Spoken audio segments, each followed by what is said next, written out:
ผ่านมานั้นท่านก็กล่าวกันว่าพญามารพญามารนั้นก็ได้มาปรึกษากับเหล่าเสนาอามาตย์ลูกน้องทั้งหลายว่าเราจะเอาความสุขไปซ่อนมนุษย์ไว้ที่ไหนดีเพื่อให้มนุษย์นั้นแบบปะกับความสุขก็ถามกันไปอย่างนศรัทธาญาติโยม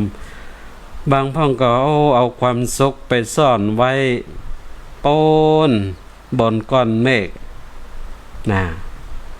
พญามารก็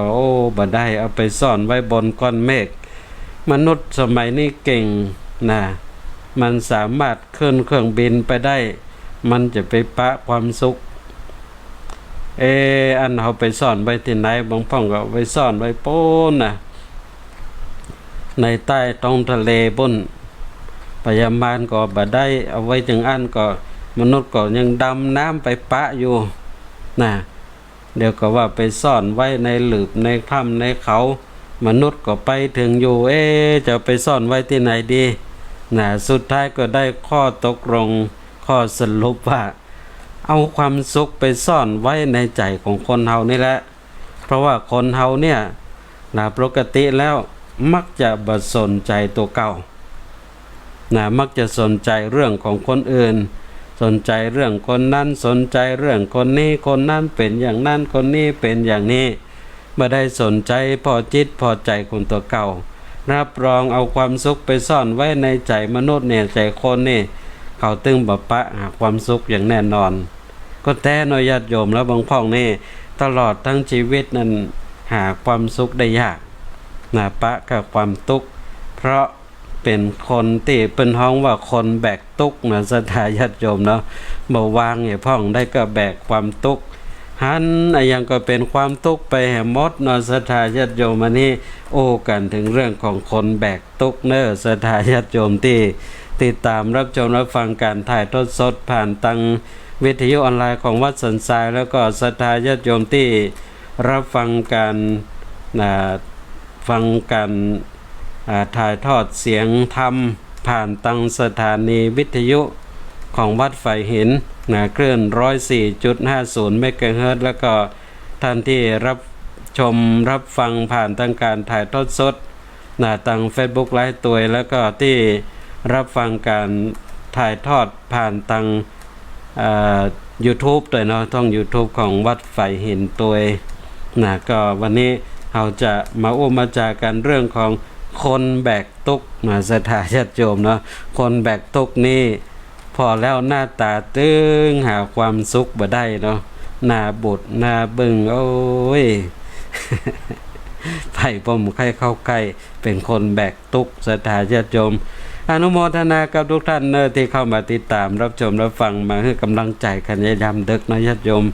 อนุโมทนากับดีเจบุณิกานัชปัญญาพรเข้ามาติดตามรับชมรับฟังในช่วงเวลานี้อนุโมทนาตัวอนุโมทนากับลูกหลานสิรินทิพย์ลักษณ์ปัญญาเข้ามาติดตามรับชมรับฟังขอขอบพระคุณท่านอาจารย์พระครูสมุวิสุวัฒน์วรกิจโจผอ.สถานีวิทยุวัดไฟหินก็ติดตามรับชมรับฟังอยู่อนุโมทนากับโยมนานาอัมพรและอนุโมทนากับดีเจป๊อปกันตพรหมเข้ามาติดตามรับชมรับฟังอนุโมทนากับโยมสติรัตน์ตุลคำน้อยอนุโมทนากับตังโยมอัมพรชัยขันธ์เข้ามาติดตามรับชมรับฟังคอมเมนต์เข้ามาตัวสาธุค่ะอนุโมทนาครับ104ธรรมะคลายเครียดเข้ามาติดตามรับชมรับฟังในช่วงเวลานี้อนุโมทนากับโยมดวงเดือนกิตติใจเข้ามาติดตามรับชมรับฟังแล้วก็คอมเมนต์เข้ามารับชมรับฟังอยู่เจ้าสาธุสาธุเจ้าอนุโมทนาตัวกับพ่อกำนันนครศรีชัยมงคลพ่อกำนันตำบลปงตำเข้ามาติดตามรับชมรับฟังในช่วงเวลานี้อนุโมทนากับโยมแม่จงดีเชื้อกันทาต่างบ้านสนใสคลองน้อยอำเภอฝางเข้ามาติดตามรับชมรับฟังคอมเมนต์เข้ามาตัวสาธุกราบนมัสการเจ้าอากาศร้อนขนาดเจ้ายังอยู่เจ้าอนุโมทนาแต่เนก็อากาศร้อนนะวันนี้ศรัทธาญาติโยมร้อนตั้งแต่กลางวันมาถึงกลางคืนบัดนี้ก็ยังร้อนญาติโยมเนาะก็อย่างเนี้ยญาติโยมถ้าหากว่า ไผเป็นคนแบกตุกฮ้อนใจอี้ก็เป็นตุกนะแต่ถ้าคนเปิ้นบ่แบกตุกฮ้อนใจอี้มันก็บ่เป็นตุกเนาะก็ฮ้อนก็ฮ้อนแต่กายจะไปฮ้อนใจญาติโยมนะถ้าฮ้อนตึงกายฮ้อนตึงใจเนี่ยโอ้อยู่ไหนกินไหนบ่ได้เลยญาติโยมนะก็มาติดตามสารธรรมยามดึกก็เอาน้ำธรรมรูปจิตรูปใจของเฮาเนาะเย็นโดยน้ำศีลน้ำธรรมเด้อศรัทธาญาติโยมทุกท่านอากาศร้อนๆอย่างนี้เนาะญาติโยมเพิ่นก็ว่าบางพ่องก็โอไปในเชิงที่คิดบวกเนาะญาติโยมเนาะคิดบวกเอาไว้ ว่าก็ดีเหมือนกันนะฝึกไว้ ฝึกเอาไว้นรกนี่ฮ้อนเหรอนี่ ฮ้อนฝึกเอาไว้เพื่อได้พัดหลงไปนรกจะได้อยู่ได้นะญาติโยมนะ อันนี้คิดในแง่บวกเนาะคือจีอีก็มีความสุขเป็นการฝึกตนฝึกตัวของเฮาฮ้อนก็ฮ้อนเนาะศรัทธาญาติโยมคนอื่นเปิ้นก็ฮ้อนเหมือนกับเฮาแต่จะได้เปิ้นอยู่ได้แต่เฮาถึงอยู่บ่ได้นี่มันก็ต้องเกิดไปหลายแง่หลายมุมนะที่เฮาจะใช้วิถีชีวิตอยู่บนผืนโลกใบนี้คนแบกตุกเนาะศรัทธาญาติโยมอย่างที่ว่าอายังก็เป็นตุกไปแห่โมดเนาะถ้าเป็นคนแบกตุกนั้นนะอายังก็เป็นตุกไปแห่โมดกูสิ่งกูอย่างทั้งที่อยู่ในที่เดียวกันกับคนทั่วไปใช้ชีวิตอยู่ในที่เดียวกันกับคนทั่วไปคนอื่นเปิ้นยังบ่ตุกเต้าตัวตุกนักเลอเปิ้นเพราะเป็นคนแบกตุกบ่ปล่อยบ่วางนะตุกบ่สะบ่วางนี่แหละศรัทธาญาติโยมคนแบกตุกใน12รูปแบบความคิดที่ทำให้ชีวิตเป็นตุกเนี่ยศรัทธาญาติโยมท่านกล่าวว่าถ้าเปรียบชีวิตเราเหมือนกับวิชาคณิตศาสตร์ความคิดนั้นก็เปรียบเหมือนดังสมการถ้าตั้งสมการได้ดีคำตอบก็ถูกอยู่บ่ไกลบ่ยากแต่ถ้าหากว่ามีสมการความคิดที่บิดเบือนผลลัพธ์ก็คือความตุกข์ความบ่เข้าใจความวิตกกังวล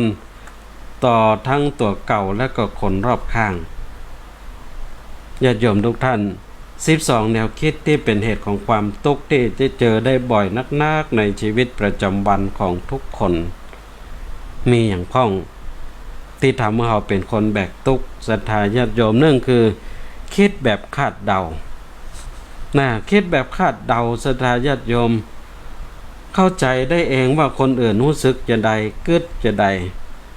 ทั้งที่ความจริงอาจจะไม่ได้เป็นดังนั้นก็ได้ตัวอย่างเช่นคิดว่าเขาแย่อย่างอี้เพราะเขาบ่ฮักเฮาเรื่องมันจะต้องออกมาเป็นอย่างนี้แน่ๆอันนี้คาดเดาเอาไว้ก่อนทั้งที่มันบ่เป็นอย่างนั้นก็อาจเป็นได้เนาะศรัทธาญาติโยมคือคาดเดาไปในทางลบทางร้ายทำให้เฮานั้นเป็นทุกข์ทุกข์กับความคิดแบบคาดเดาคือตีความเอาไปเองเนาะญาติโยมตีความเอาไปเองทุกเรื่องทุกราวทุกอย่างที่มันเป็นใจเพราะเขาอย่างนี้เพราะเขาอย่างนั้นน่าจะเป็นอย่างนี้น่าจะเป็นอย่างนั้นเนี่ยศรัทธาญาติโยมมันคิดเดาเอาเองเนาะสำเตือเตียวไปที่ไหนเปิ้นบ่ตักบ่ตายเฮาเนาะญาติโยมเปิ้นเตียวผ่านไปเหียทั้งที่บางทีเปิ้นอาจจะบ่หันเฮาก็ได้แต่ก็คาดเดาเอาเองเนี่ยญาติโยมว่าเขาถ้าจะบ่ฮักเขาแล้วก็แปลงใจอื่นใจไกลพอบ่หันกันญาติโยมบางทีคนเฮาในสายตามันก็ไม่ใช่เหมือนกันหมดเนาะสายตามันไม่ใช่ดีเหมือนกันหมดนะบางคนนี่ซ้ำเตื้อไปลืมใส่แว่นตาในญาติโยมเนาะอย่างอาตมาภาพนี่ก็เหมือนกันนะญาติโยมถ้าบ่ได้ใส่แว่นตานี่นะ ระยะของการพอหันชัดเจนนี่มันบ่ไกลถ้าเลยจากระยะการพอหันที่ชัดเจนแล้วมันมัวอุ้งจงพอตึ้มหูจักไผ่ซ้ำเตื้อคนเตียวมา ให้เฮาก็บ่หันหน้าหันตามันมัวไปหมดจนเตือก็บ่ได้ตักบ่ได้ตายจนเตือก็บ่ได้โอ้บ่ได้จ๋านะอังพ่องถ้าคนประเภทที่ว่าคาดเดาเอาเองก็อาจจะเกิดในใจว่าโอ้ท่านพระโกอย่างมาอันปะล่ำปะเรือโอ้ทำใจอื่นใจไกลแต้ๆเนาะ มาปฏิบัติธรรมที่วัดก็เจือบ่อยครั้งแต้ๆตั้มเป็นบ่รู้จักกันบ่ตักบ่ตายป้อมพอกันแล้วเนี่ยนี่ถ้าคนเกิดแบบเนี้ยคือเกิดเอาไปเองแล้วไปเป็นทุกข์ทั้งที่จริงมันอาจจะบ่ใช่อย่างนั้นก็ได้เนาะอย่างเช่นว่าคนเฮานี่ทำเตือสายตามันก็บ่ได้ดีเนาะมันผอมบ่หันบ่ชัดเนี่ยบ่ได้ตักบ่ได้ตายกันก็ซ้ำเตือเปิ้นถ้าจะบ่หันเฮากานะเกิดไปจะเนาะเฮาก็สบายใจบ่ตกโลญาติโยมเนาะแต่ถ้าเฮาเกิดเป็นอื่นเป็นกายเดาเอาไปเองอันเอาเราเป็นทุกข์ญาติโยมเนาะซ้ำเตือปิกไปบ้านก็ยังนอนบ่หลับเตือเฮาไปเยอะอย่างเปิ้นบ่สบายใจฮะนะ ญาติโยมนะประเภทแรกของคนที่แบกทุกข์เป็นอย่างนี้เป็นคนที่คาดคิดแบบคาดเดาเอาเองคิดคาดเดาเองแบบที่สองคือคิดแบบแยกขั้วคิดแบบแยกขั้วนั่นก็คือคิดว่าในโลกนี้ถ้าบ่ขาวมันก็ต้องดำถ้าบ่ชนะมันก็ต้องก้านศรัทธาญาติโยมโดยเริ่มนึกไปว่ามันยังมีจุดตรงกลางนั่นอยู่เกิงกลางระหว่างขาวกับดำก็มีอยู่เกิงกลางระหว่างดีชั่วก็มีอยู่เกิงกลางระหว่างว่าชนะกับการมันก็มีอยู่เนาะศรัทธาญาติโยมฉะนั้นคนถ้าเกิดแบบแยกขั้วอย่างเงี้ยแบบสุดตรงบางทีก็พอหาความสุขบ่ปะกลายเป็นคนแบกทุกข์ญาติโยมเปิ้นจึงมีบทกลอนที่กล่าวถึงการพอการมองของคนเฮาว่าสองคนยนต์ตามช่องคนหนึ่งพอหันโคลนตมแหมคนสายตาแหลมคมพอหันดาวอยู่พราวพลายญาติโยมทุกท่านในชั่วก็มีดีในดีก็มีชั่วในดีมีเสียในเสียก็มีดีในขาวก็ยังมีดำในดำก็ยังมีขาวปะปนอยู่หั่นศรัทธาญาติโยมฉะนั้นเวลาเฮาเกิดอย่างเนี้ยจะไปเกิดแบบแยกขั้วสุดโต่งใจเหรียญมีสองด้านอยู่ก็จริงแต่มันก็ยังมีตรงกลางของมันที่ให้เฮาได้พอหันพิจารณาพออย่างเนี้ยญาติโยมก็จะทำให้ใจของเฮานี่บ่เป็นทุกข์เนาะบ่เป็นคนแบกทุกข์บางพ้องเนี่ยเป็นอย่างเงี้ยเกิดแยกขั้วไปในทีซึ่งก็จะทำให้มิติในการพอหันของเฮานั้นมันผิดแผกแตกต่างออกไปแล้วก็ทำให้เฮากลายเป็นคนที่คิดในด้านลบด้านร้ายแล้วก็นำความทุกข์มาเฮาทำให้กลายเป็นคนแบกทุกข์ไปได้อย่างนี้อนุโมทนากับโยมเก่งศรีวิชัยเข้ามาติดตามรับชมรับฟังในช่วงเวลานี้ขออนุโมทนาตัวเข้ามาแล้วก็กดไลค์กดแชร์ไปเตอเนอร์ญาติโยมทุกท่านเข้ามาเป็นกู้เป็นกิมกันในยามดึกอย่างนี้เนอร์อากาศบรรยากาศยามดึกนี่มันเงียบเหงานะญาติโยมนะ เข้ามาเป็นกู้เป็นกิมกันตัวนอนบ่หลับก็เข้ามาติดตามรับชมรับฟังกันหรือแยกการทำงานอยู่ก็เข้ามาติดตามรับชมรับฟังสารธรรมยามดึกไปด้วยกันเด้อเข้ามากดไลค์กดแชร์แล้วก็คอมเมนต์ทักทายกันมาตัวยมเก่งศรีวิชัยคอมเมนต์เข้ามาสาธุครับอนุโมทนาตัวแล้วก็ท่านที่ติดตามรับฟังผ่านทางสถานีวิทยุวัดไฟเห็นขึ้น104.50 เมกะเฮิรตซ์ที่อำเภอเมืองเชียงใหม่ก็เตรียมโทรศัพท์ไว้นะเนาะพอถึงเวลาก็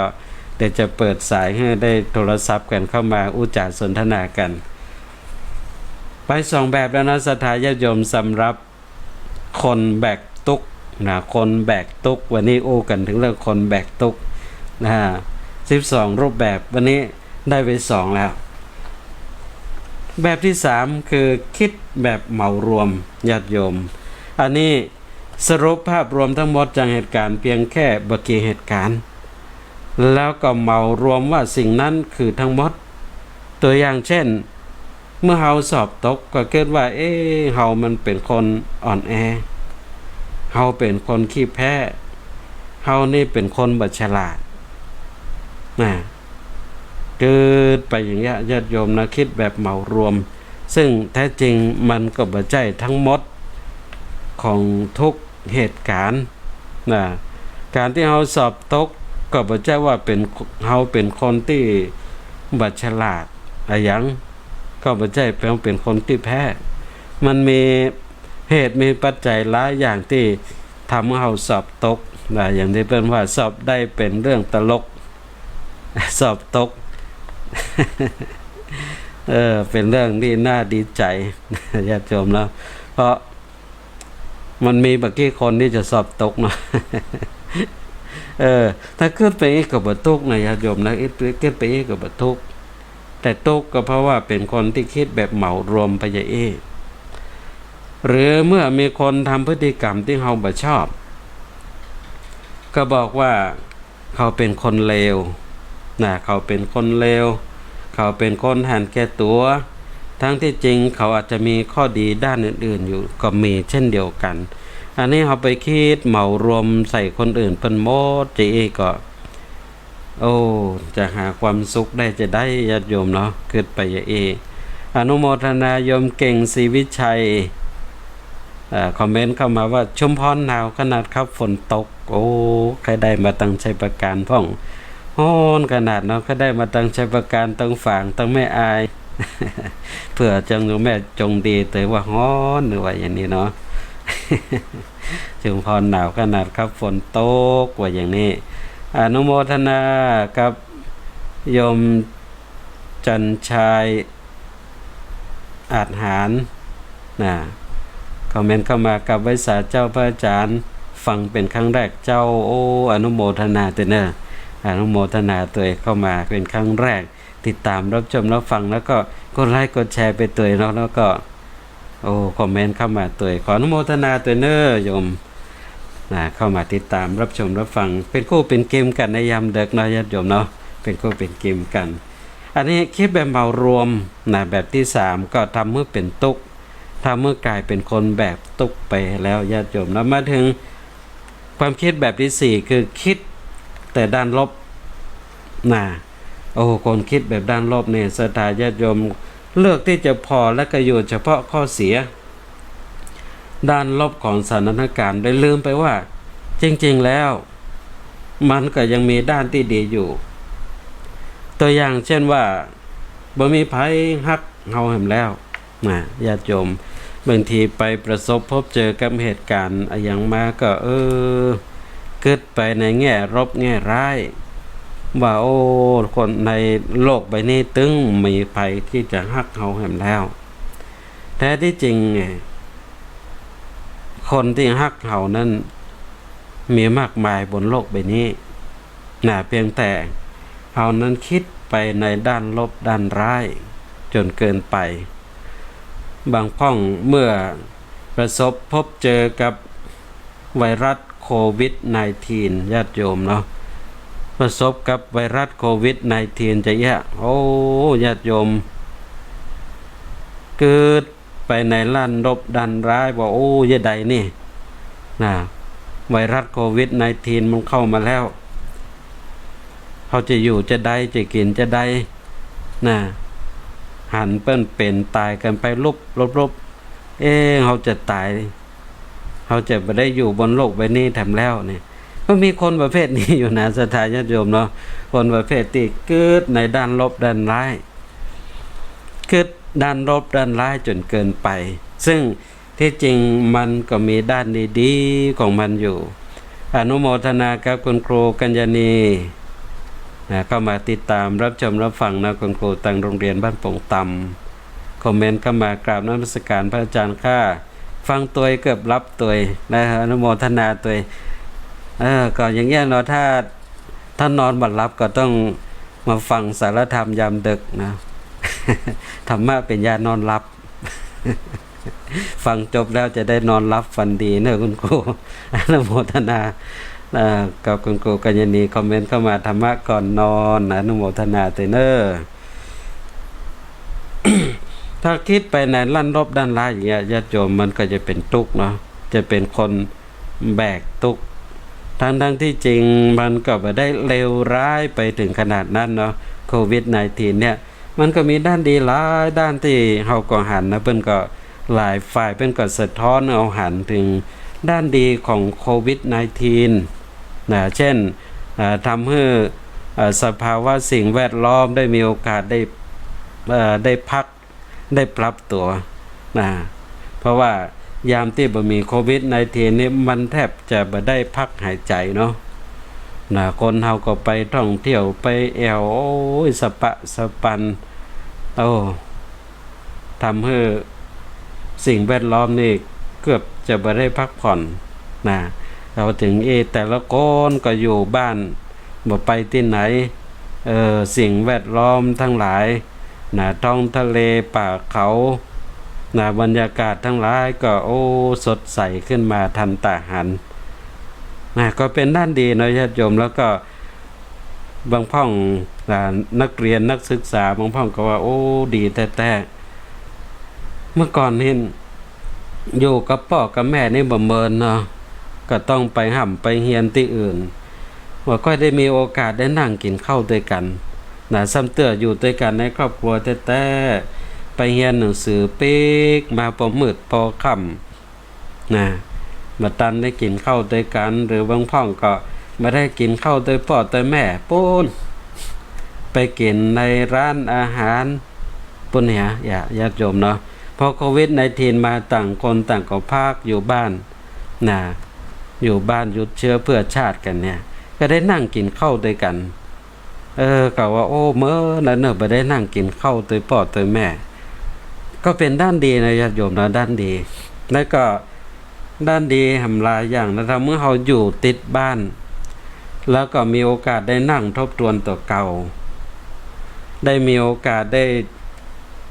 อ่านหนังสือพ่องเนาะได้นั่งอ่านหนังสือพ่องได้ปรับวิถีชีวิตพ่องได้ปรับเปลี่ยนแง่คิดมุมมองอย่างใหม่ๆจากสิ่งที่เราได้หันจากไวรัสโควิด-19 ในญาติโยมอย่างที่หลายเตื้อเนาะหันมีการสัมภาษณ์อุจจากันผ่านตั้งรายการในการไลฟ์สดของท่านว.วชิระเมธีกับอาจารย์ดร.วรพัฒน์ผู้เจริญแล้วก็ท่านนี่จำมาได้เป็นไผ นั่งสนทนากันในญาติโยมนะกันท่านว.วชิระเมธีก็ว่าเมื่อก่อนเมื่อมีโควิด-19 เนี่ยเกือบจะไม่ได้อยู่ไร่เชิงตะวันนะมีงานที่ต้องไปอยู่ตลอดเวลาพอโควิด-19 มานี่มีโอกาสได้อยู่ไร่เชิงตะวันแล้วก็อยู่แล้วก็บ่เหมือนเมื่อก่อนเนาะเมื่อก่อนถ้ามีโอกาสได้อยู่ไร่เชิงตะวันก็บ่ได้พักบ่ได้ดูตำรับตำราอย่างสักเท่าใดเพราะว่าญาติโยมก็ไปกราบนมัสการที่ไร่เชิงตะวันอยู่ตลอดนะแป๊บเดียวมีญาติโยมมาแล้วทั้งที่นัดไว้ก่อนทั้งที่บ่ได้นัดก็มากันเมื่อมีโอกาสได้มีโอกาสได้ทบทวนตำรับตำราพอโควิด-19 มาไร่เชิงตะวันก็บ่มีคนไปญาติโยมเนาะท่านว.วชิระเมธีก็ว่าเป็นโอกาสดีนะได้อยู่ที่ไร่เชิงตะวันแล้วก็ได้มีโอกาสได้ทบทวนความรู้นำเอาพระไตรปิฎกมาอ่านศึกษาจนจบเล่มเลยศรัทธาจนหมดแล้วก็มีโอกาสได้แต่งหนังสือตัวแหมเนาะเกี่ยวกับพระไตรปิฎกนะแต่งหนังสือได้แต่เล่มหนึ่งแล้วท่านก็ยังเรียนภาษาตัวแหมก็คือภาษาจีนแหม1 ภาษาเนี่ยญาติโยมถ้าพอในด้านดีของโควิด-19 มันก็มีด้านดีของมันนักเนาะแล้วก็หันเป็นการพิสูจน์น้ำจิตน้ำใจของคนกันตัวอย่างที่สังคมบ้านเมืองของเราปัจจุบันที่เป็นกล่าวว่าเป็นสังคมแห่งการแบ่งปันเนี่ยญาติโยมนะมี โรงทานในทุกที่นะแล้วก็มีตู้ปันสุขเนี่ยก็ทำมือหันด้านดีหลายๆด้านที่เฮาพอหันถ้าหากว่าเฮาบ่เป็นคนคิดในด้านลบถ้าคนคิดในด้านลบก็ก็จะกลัวอกสั่นขวัญแขวน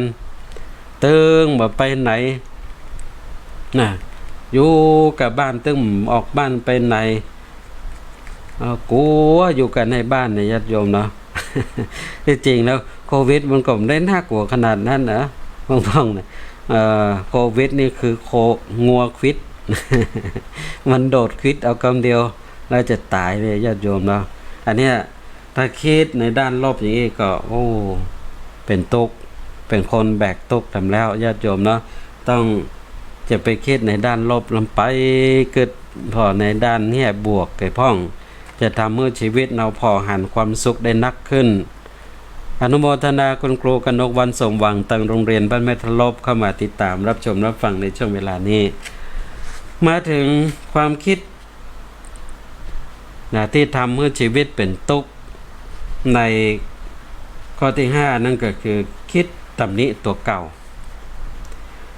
คิดว่ากรรมการกระทำของคนอื่นเป็นผลมาจากตัวของเฮาเนี่ยคิดเปรียบเทียบตัวเก่ากับคนอื่นเช่นว่าถ้าเฮาบ่เป็นแบบนี้นะแฟนเฮาก็คงบ่ทิ้งเฮาไปนะเพราะเฮาเนี่ยนะจึงเรื่องทั้งหมดจึงแย่แบบนี้อันนี้ก็คิดตำหนิตัวเก่าก็จะกลายเป็นคนแบกตุกอย่างเงี้ยเนาะศรัทธาญาติโยมว่าเพราะตัวของเฮาเป็นอย่างเงี้ยเนี่ยจึงทำให้แฟนของเฮาคนใดก็ไปอยู่กับเฮานะคนนี้ก็ทิ้งเฮาไปคนนั้นก็ทิ้งเฮาไปนะเพราะคิดตำหนิตัวเก่าจะแย่เนาะศรัทธาญาติโยมโดยที่เฮาบอกคิดไปในด้านบวกด้านอื่นว่าไอ้ตัวเฮาก็เป็นอย่างนี้แล้วคนอื่นนั่นเขาเป็นอย่างอั้นมันจึงทำให้เกิดเรื่องอย่างนี้เกิดไปแหมด้านหนึ่งเนาะถ้าคนประเภทแบกตุกนึงจะเป็นแบบเนี้ย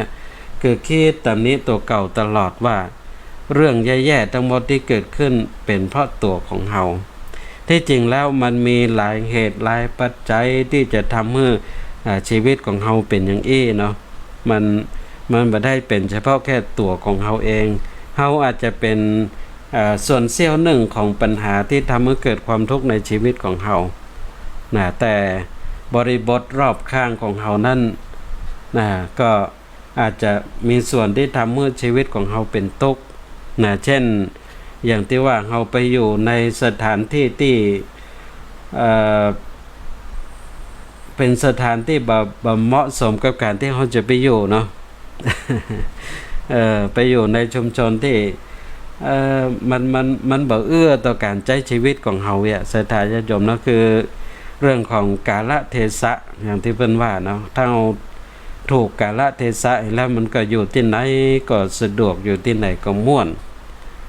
ถูกการเวลาถูกสถานที่ขอบคุณท่านอาจารย์พระมหาวัดหนองประขอตำบลป่าซักอำเภอเมืองจังหวัดลำพูนเข้ามาติดตามรับชมรับฟังในช่วงเวลานี้มาถึงความคิดที่ทำให้ชีวิตเป็นทุกข์ในข้อที่6นั่นก็คือเกิดโทษคนอื่นศรัทธาญาติโยมอันนี้มาทำแบบแล้วเมื่อตะกี้เกิดแบบตรงนี้ตัวเก่าละทั้งหมดนี่เป็นพ่อเฮาที่เฮาเป็นทุกข์ที่เรื่องแย่ๆเกิดขึ้นกับเฮาก็เพราะตัวเฮาอย่างอี้มาถึงแบบที่6อันนี้โทษคนอื่นนำแล้วโทษทุกสิ่งทุกอย่างว่าทำเมื่อชีวิตเราต้องเป็นทุกข์อย่างนี้อย่างที่ว่าเนี่ยศรัทธาญาติโยมนะบางพ่องก็เวลาปะกับเรื่องแย่ๆในชีวิตก็จะมีคนประเภทนี้เหมือนกันเนาะที่ประเภทจี้นิ้วใส่คนอื่นอยู่ตลอดเวลาว่าเพราะคนนี้เพราะสิ่งนี้เพราะงานอันนี้เพราะเขาเหล่านี้ เพราะตุเจ้านี่ เนาะญาติโยมถ้าเมื่อเฮาเป็นอย่างอี้เนี่ยทั้งที่จริงแล้วธรรมชาติของการจี้นิ้วญาติโยมมันก็ใจนิ้วจี้ออกไปจี้นิ้วเดียวแต่แหม4 นิ้วมันจะวกเข้ามาหาตัวเฮาถ้าคนคิดประเภทคิดโทษคนอื่นอย่างเดียวโดยบทเรียวพอตัวเก่านั่นก็จะเป็นคนที่แบกทุกข์อย่างนี้แล้วก็จะบ่มีการพัฒนาตัวเก่าเพราะว่าชี้นิ้วใส่คนอื่นตลอดเวลาโทษคนอื่นตลอดเวลาว่าทุกปัญหาทุกเรื่องทุกราวทุกสิ่งแย่ๆทั้งหมดเพราะคนอื่นทั้งนั้นบ่แจ้งเฮาทั้งที่เฮานั้นคือจุดศูนย์กลางของตัวปัญหาฉะนั้นเฮาก็อย่าต้องมาทบทวนตัวเก่าและศรัทธาญาติโยมนะว่าที่มันเป็นอย่างอี้เพราะเฮาก็เพราะเฮาเป็นอย่างอี้ก็อย่างญาติโยมถ้าคนเกิดในด้านนี้ก็มันจะปรับตัวตัวเก่าได้เนาะปรับตนปรับตัวถ้าบ่เกิดอย่างอี้มันปรับตัวบ่ได้แล้วเมื่อใดที่เฮาบ่ปรับตัวมันก็บ่เกิดการพัฒนาเหมือนอย่างที่ว่าทุกครั้งญาติโยมว่าถ้าเฮาบ่ปรับรู้จักปรับตนปรับตัวปรับจิตปรับใจของเฮาไว้แล้วมันเข้ากับสถานการณ์นั้นๆเนี่ยก็จะทำให้ชีวิตของเฮาบ่พัฒนาแล้วก็สุดท้ายเฮาก็จะสูญพันธุ์ไปเหมือนกับไดโนเสาร์สูญพันธุ์เพราะว่าไดโนเสาร์นั้นตัวใหญ่แต่ว่าสมองน้อยกึดจ้ารู้สึกจ้าทำให้การปรับตัวนั้นจ้า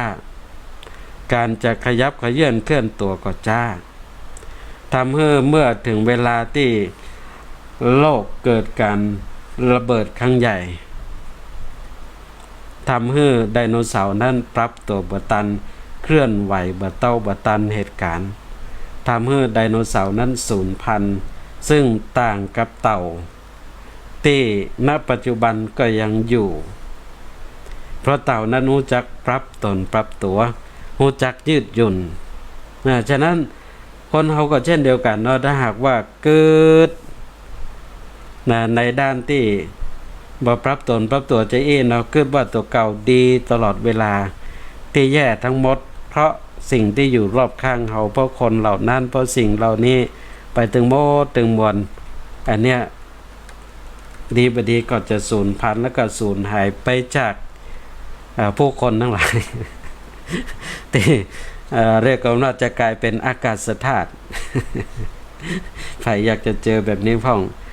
กลายเป็นอากาศธาตุที่บ่มีตัวตนอยู่ในชีวิตของคนอื่น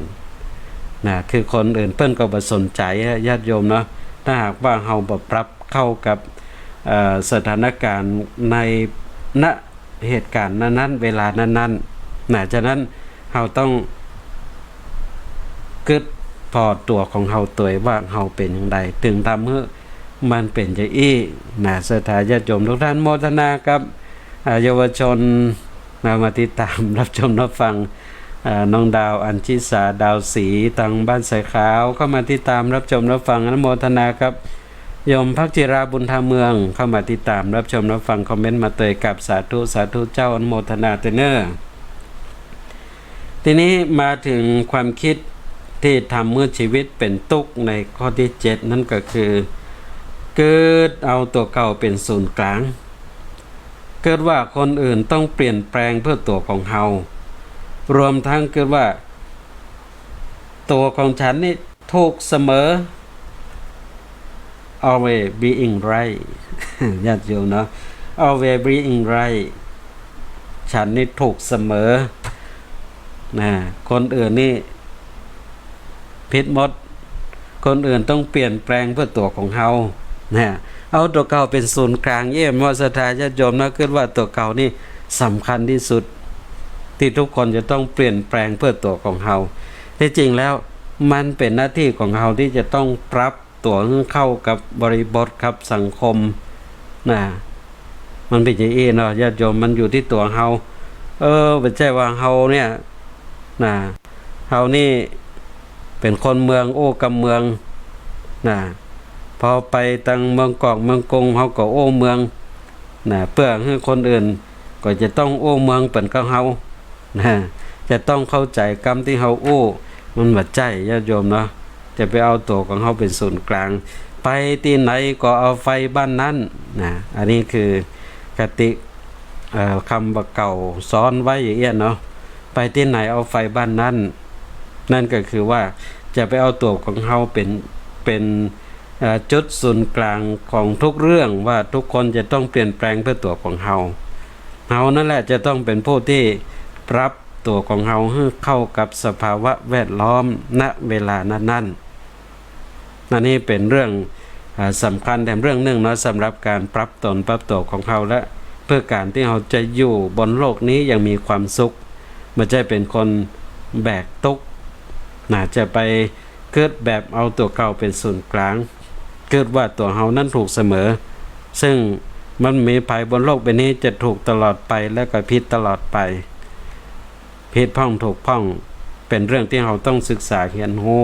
แล้วก็ปรับปรุงแก้ไขอย่างนี้เนาะศรัทธาญาติโยมแล้วก็มาถึงข้อที่8ของวิธีคิดที่ทำให้ชีวิตของเราเป็นทุกข์นั่นก็คือคิดกฎของตัวเก่า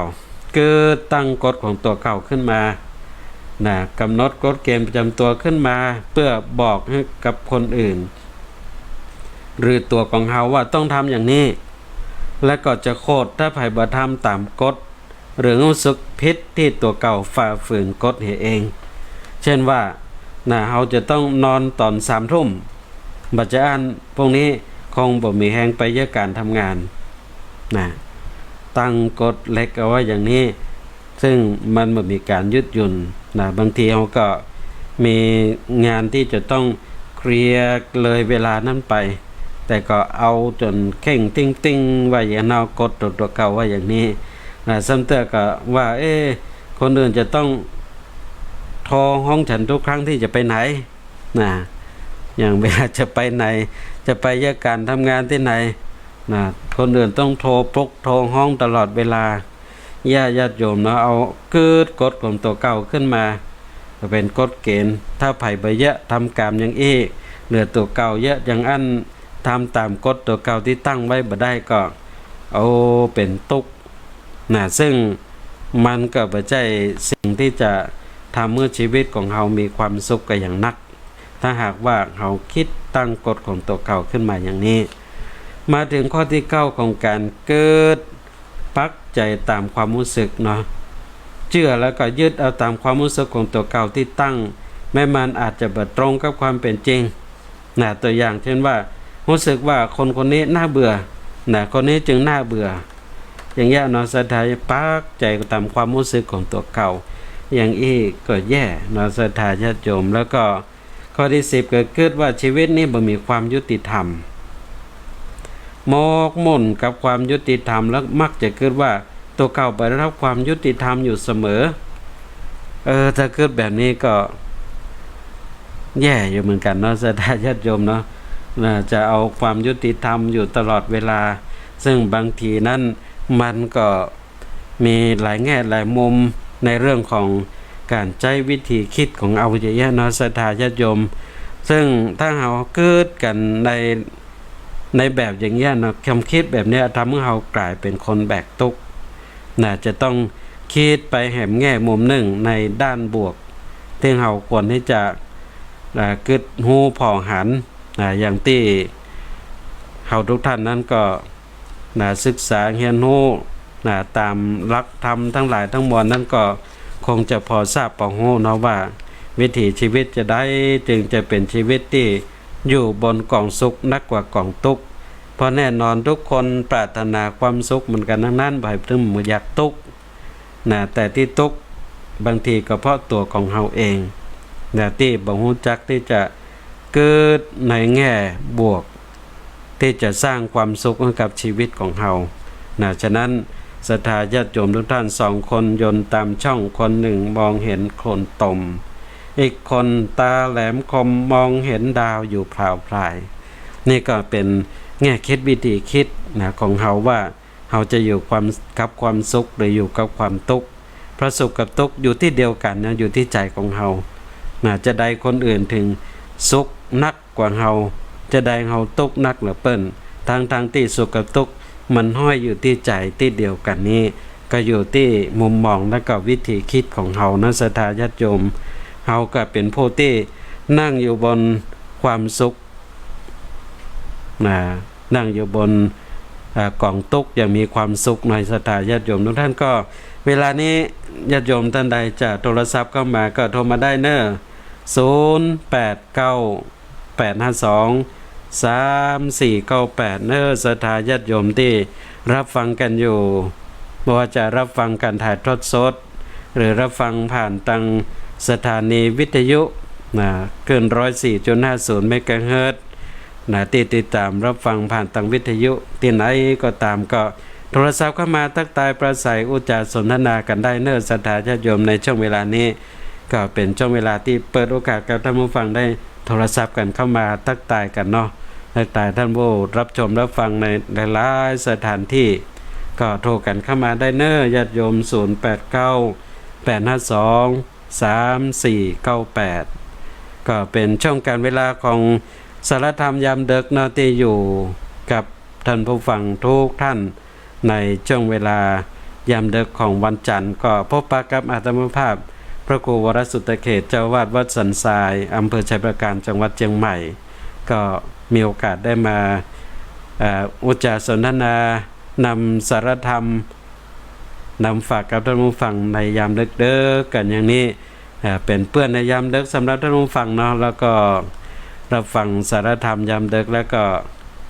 จะได้นอนรับฝันดีกันเนาะศรัทธาญาติโยมทุกท่านก็โทรกันเข้ามาได้เนอะ0898523498ยามดึกวันนี้ท่านใดฟังกันอยู่พ้องเนาะโทรส่งเสียงส่งสัญญาณกันเข้ามาด้วยแล้วก็ท่านผู้ติดตามรับชมรับฟังผ่านทางการถ่ายทอดสดทางFacebook Live ในช่วงเวลานี้ก็คอมเมนต์ทักทายกันเข้ามาได้ตัวนะแล้วก็กดไลค์กดแชร์กันไปตัวในช่วงการเวลายามดึกกันจะเนาะศรัทธาญาติโยมก็มาพบมาปะกันช่วงเวลานี้ก็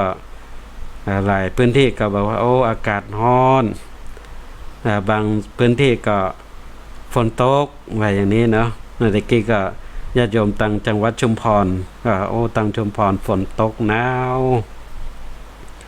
อย่างนี้นะศรัทธาญาติโยมทุกสิ่งทุกอย่างก็เป็นอนิจจังกันอย่างนี้และเสียงสายแรกในสารธรรมยามดึกวันนี้นะศรัทธาญาติโยมเจริญพรเจริญพร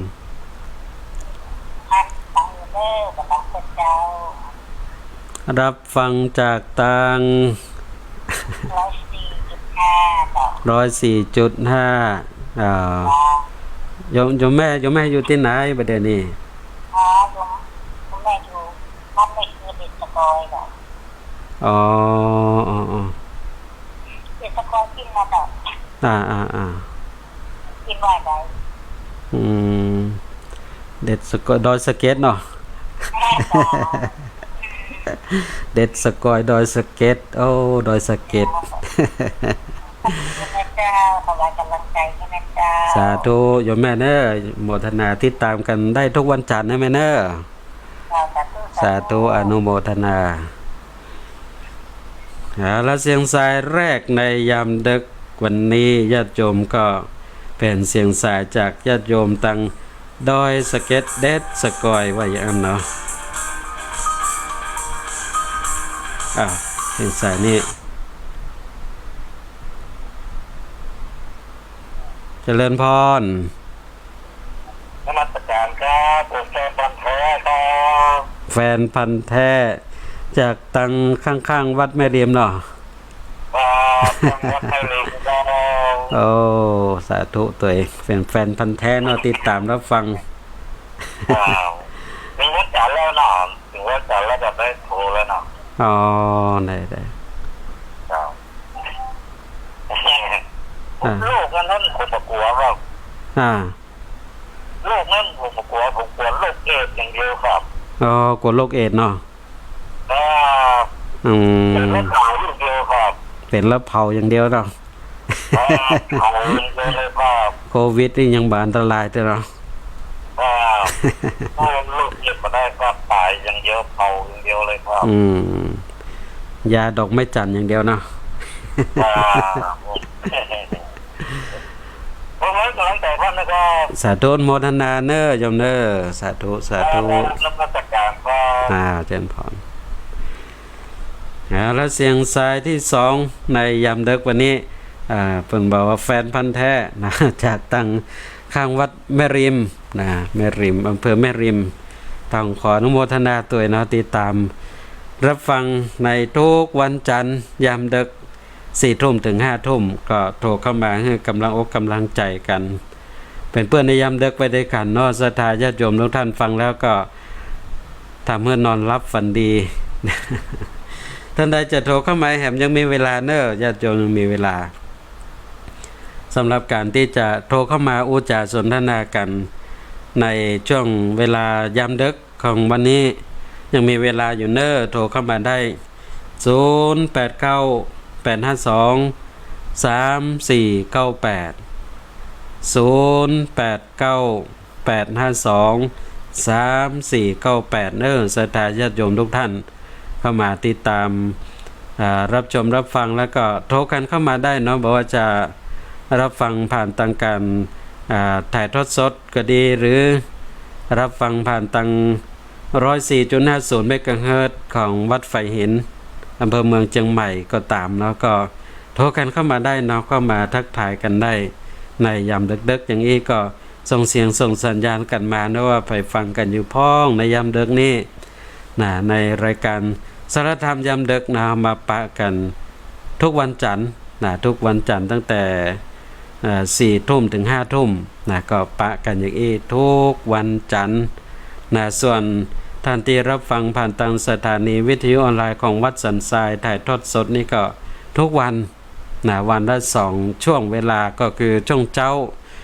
านี่ก็ตี 5จนถึง 6 โมงเป็นช่วงของธรรมะยามเจ้าแล้วก็ช่วงสารธรรมเสียงธรรมจากวัดสันทรายซึ่งก็ช่วงเวลาภาคค่ำยามคืน1 ทุ่มถึง 2 ทุ่มนะก็ปะกันโดยปกติอย่างนี้แล้วก็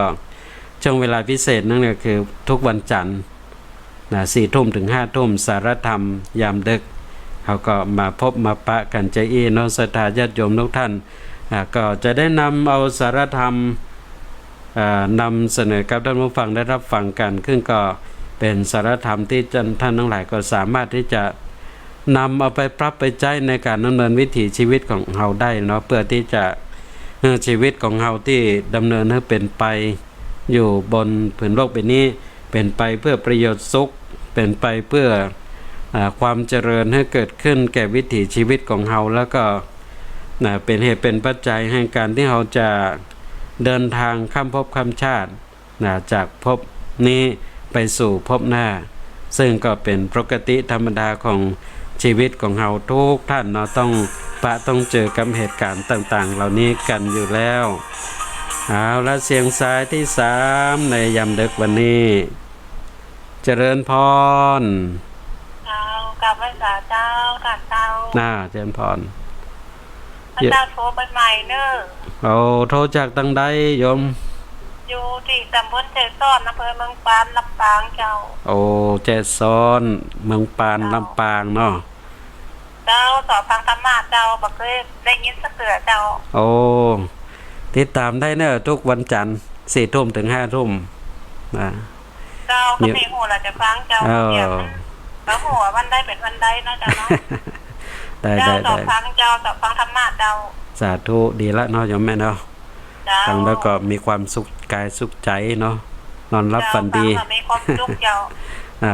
ดีสาธุนะโยมเนอะสาธุเจ้ากับไม่สาเจ้าเจริญพรเนอะสาธุเจ้าเสียงสายที่3เนี่ยปูนจากตังแจ้ซ้อนเมืองปานจังหวัดลำปางเนาะอันนี้ก็รับฟังใหม่ก็โตเข้ามาเป็นผู้ที่ชอบฟังธรรมชอบฟังธรรมต้องขออนุโมทนาตัวแล้วก็ตัวที่ตามได้เนาะตัวที่ตามได้ทุกวันจันทร์4 ทุ่มถึง 5 ทุ่ม ศรัทธาญาติโยมทุกท่านก็มาถึงช่วงท้ายรายการแล้วเนาะศรัทธาญาติโยมเวลา1 ชั่วโมงก็ผ่านไปอย่างรวดเร็วเหลยเกินเนาะ1 ชั่วโมงผ่านไปกันอย่างรวดเร็วก็1 ชั่วโมงสำหรับการที่เราอยู่ด้วยกันในสารธรรมยามดึกก็ได้สาระหลายเรื่องหลายราวแล้วก็ได้มีโอกาสอุจจาสนทนาได้มีโอกาสได้พบได้ปะกันอย่างนี้เนาะญาติโยมทุกท่านก็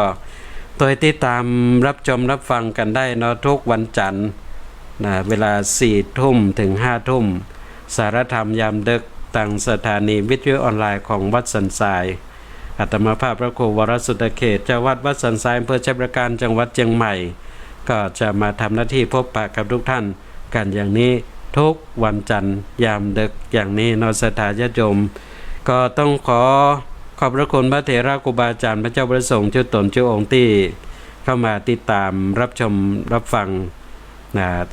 สารธรรมยามดึกแล้วก็ขออนุโมทนากับศรัทธาญาติโยมทุกท่านที่ติดตามรับชมรับฟังสารธรรมยามดึกกันอย่างนี้ขออำนาจคุณพระศรีรัตนตรัยและก็สิ่งศักดิ์สิทธิ์ทั้งหลายคุณบุญกุศลที่ศรัทธาญาติโยมทุกท่านได้ปั้มเป่งประกอบกระทำบำเพ็ญให้เป็นไปจนให้กลับกลายเป็นภาวะปัจจัยเป็นอุปนิสัยหนุนส่งมาถึงวิถีชีวิตของทุกท่านเพื่อได้ประสบพบกับความสุขความเจริญโชคดีมีใจอยู่เย็นเป็นสุขเหมือนกันทุกท่านทุกคนด้วยเทอญ